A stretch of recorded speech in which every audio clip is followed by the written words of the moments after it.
Zoti Prenga, nisur nga eksperienca juaj, qoftë sa i përket periudhës së kaluar pra regjimin diktatorial, por edhe në këto 35 vite që ju e keni ndjekur me vëmendje politikën shqiptare dhe vetë qeverisjen e kryeministit Edi Rama, a mendoni se përmes shitjes së Sazanit, dhënies për investim të Zvërnecit, Edi Rama ka shitur interesat e Shqipërisë në mënyrë të drejtë për drejtë, qoftë me vizitën e tij në Izrael dhe më pas për të pasur akses në shtëpinë e bardhë? Ai është i gatshëm, ka treguar me prova, është i gatshëm të falë e të shes çdo gjë për retushimin e figurës së staturës së tij politike. Por nuk besoj që ai ka një dokumente, për sa kohë nuk ka një dokumente, nuk besoj se do ta bëj as ai as kush tjetër që të shes kaq lehtë dhe të lej pjesë të territorit shqiptar në kundërshtim me Kushtetutën e Republikës së Shqipërisë. Gjithsesi, tentativat e tij tregojnë që ai përballë interesit të tij personal, përballë përfitimeve cilat do qofshin këto, dhe shtyrës sa më gjatë të qëndrimit në majt të jetës politike shqiptare dhe asaj qeveritare, është i gatshëm të sakrifikojë gjithçka deri edhe të gjërat më të shtrenjta të tij, personale, flas gjithmonë dhe familjare. Kështu që për sa kohë ka dhënë prova që këto gjëra i sakrifikon, nuk është në zhvillim i habitshëm për momentin, por mua ajo që më habit për momentin është qëndrimi i të rinjve dhe të rejave që janë pjesë e Partisë Socialiste, si dhe nga krahu tjetër pjesë e Partisë Demokratike, që nuk bëjnë atë çfarë bëri Mariana Koçeku, duke jo dorëzuar mandatin, por duke u larguar e mos pranuar tutelën e një diktature tjetër, sepse për 45 vite provoi populli shqiptar në kurriz se çfarë produkti dha. E nuk mundet të pranohet një dytë tjetër aq më tepër në demokraci. Sistemi e ushqem, jo se deshëm ne, por i erdhi fundi para 35 vjetësh. Dhe kështu që nuk mundet ta mbajmë më një sistem të tillë. Dhe duhet të ndryshoj shumë gjëra këtu, duke filluar nga Kushtetuta e Republikës, nga zgjedhja e deputetëve, nga emërimi i qeverive. Nuk mund të jetë kush më shumë se 2 mandate. Nuk mund të jetë askush më shumë se 2 mandate. Pra duhet të ketë kohë të kufizuar. Presidenti, kryetari i parlamentit, deputetët, ministrat, kryeministët, të gjithë duhet të kenë një mandat të kufizuar. Në të kundërt, për fat të keq do vazhdojmë ta vuajmë popullin shqiptar dhe mënyrën e të vepruarit pa asnjë lloj baze ligjore, pa asnjë lloj arsye njerëzore, sepse kështu e provuam, ne kemi 35 vjet dhe po e shohim. E djathta në njëjtën mënyrë, në të njëjtën mënyrë e majta dhe ngjajnë, pavarësisht se programet janë ndryshme, ngjajnë veprimet e tyre ndaj qytetarëve shqiptar si 2 pika ujë me njëra tjetrën. Të njëjtat veprime përkrajnë krimin, përkrajnë kontrabandën, bashkëpunojnë me kriminalët, bashkëpunojnë me oligarkët për të mbajtur qeverinë. Për çfarë ju duhet qeveria? Për çfarë ju duhet kur ti qytetarin tënd për 20.000 lekë të vjetra e çon në qeli, kur burgjet shqiptare janë mush me trinje të reja për një cigare hashash, kur tjetër për 10.000 lekë, 20.000 lekë jam dakord, ligji të veproj, kodi i procedurës penale, të veprojnë gjitha, ama duhet veproj, ligji duhet jetë i barabartë për të gjithë. Ku është barazia? Ku është meritokracia? Këta kanë ardhur dhe kanë vazhduar të qeverisin, jo të qeverisin, por të dhunojnë popullin dhe me taksat e tyre pa i dhënë askujt llogari, të mbajnë e të pasurohen dhe të sigurt mos u mjafton të kjo, të denigrojnë qytetarin e vet.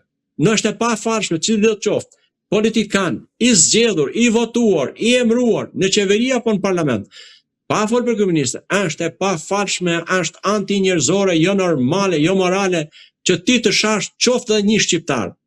Nuk mundet ta shaj, nuk mund ta intimidoj, nuk mund ta etiketoj, nuk mund të thot armik. Armik po, ti ke strukturat, i nderuar kryeministër, ti ke strukturat e nevojshme investigative me të cilat mbahen me taksat tona. Vejnë punë të vërtetojnë që deta, po, me ato çfarë ka bërë. Ja ku është fakti, ja ku është e vërteta, çoje për ndjekje penale dhe të shprehet ata të cilët e kanë ligj të shprehen organet e drejtësisë. Dhe kur të dalë vendimi i formës shpreher, atëherë mund të thush ti po, është e vërtet, ja ku pas ka qenë e keqja që e madhe që ne nuk e dinim. Ai nuk kanë hezituar, sot kemi mbi 300.000 shqiptarë me dosën e përgjykata, thjesht dhe vetëm se i ka dhënë urdhër X apo personin qeveri të largoj tjetri nga puna pa asnjë arsye ligjore.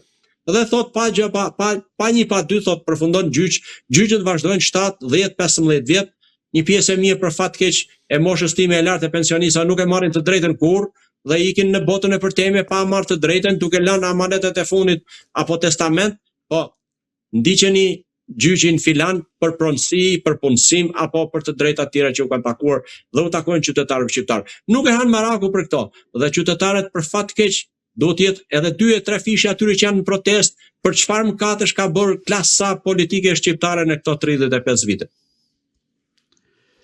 Zoti Prenga, dhe pyetja e fundit, në optikën tuaj, a mendoni se Sazani është një pikë mjaft strategjike që synohet nga forca 8 fuqishme të huaja për ta pasur atë dhe për ta shtirë atë në dorë, sepse shpesh herë krahasohet me ngushticën e Hormuzit dhe nga ana tjetër ka aludime se investimi Sazan mund të shkojë drejt një investimi ushtarak dhe jo atij turistik. Pra, janë këto pretendime të tilla apo aludime që investimi turistik është vetëm petku, ajo që fshihet në të është aspekti ushtarak. Për sa kohë nuk kemi fakte, është tepër e vështirë dhe jo krejt normale që të themi diçka që nuk ka ndodhur.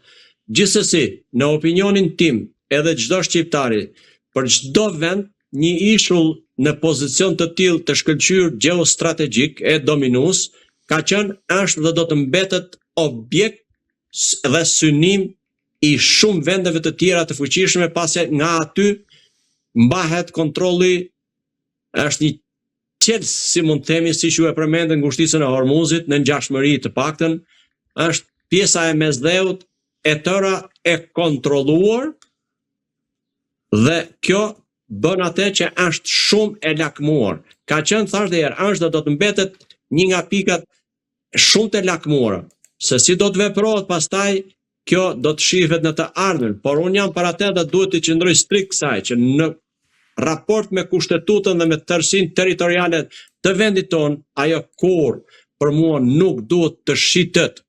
Ajo është shqiptare dhe duhet ngelet territor i Republikës së Shqipërisë, pa çka mënyrë se ofrimit të zhvillimit qoftë për turizëm apo qoftë për një bashkëpunim, jo tërësisht për t'ia dhënë dikujt tjetër, por bashkëpunim në interes të sigurisë kombëtare dhe në interes të sigurisë së aleancës ku ne bëjmë pjesë Aleanca Atlantikut Veriut NATO, apo të aleancave të tjera në pozitën gjeostrategjike që ajo ka, ishulli, unë kam bindjen që duhet parë, por me kujdes, që vendimmarrësit të jenë vërtet të bindur dhe të marrin të gjitha opsionet e mundshme, duke mos spostuar ekspertët së pari.